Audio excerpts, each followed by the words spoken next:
So my name is Precious, and I am the daughter of two doctors who immigrated from Africa, met here in the States, and got married.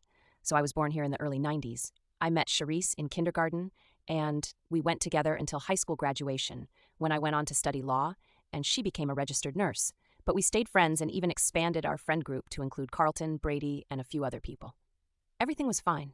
We would meet up every time we could, call each other about every little thing, and laugh at the world together. But then, after law school, Carlton and I became serious, and I noticed the change in Charisse almost immediately. She stopped taking my calls, stopped calling me, and when we met, she was distant.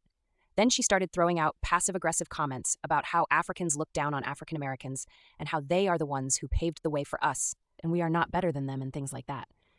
It made our entire friend group dynamic very uncomfortable because everyone knew she was talking about me. Then Carlton and I got engaged, and she seemed to cool off. Or so I thought. 7 months into our relationship, Carlton started getting edgy.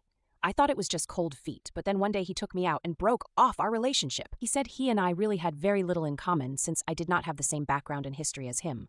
Basically, everything Charisse had been saying. I tried to convince him that all that did not matter, but he wouldn't listen. Then he said he wanted to be with someone who understood the struggle. We were supposed to be married in June, but he ended up marrying Charisse on the very day we had planned our wedding. I didn't attend, and neither did Brady, who supported me throughout that painful time.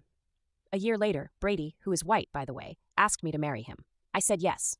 Fast forward 5 years, and you'd think the drama would be over. But no. Carlton recently contacted me asking, of all things, for me to come back to him. He says he made a mistake marrying Charisse because she doesn't cook, doesn't clean, and refuses to share her income. She expects him to pay for private school for her daughter because my kids go to private school.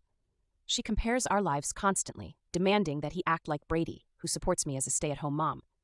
What she doesn't know is that I run my own online consulting law firm from home. I cook, clean, and manage our household.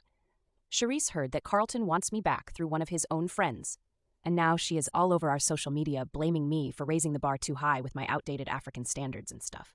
She says I am making her look bad by treating Brady so well and having my kids so well turned out.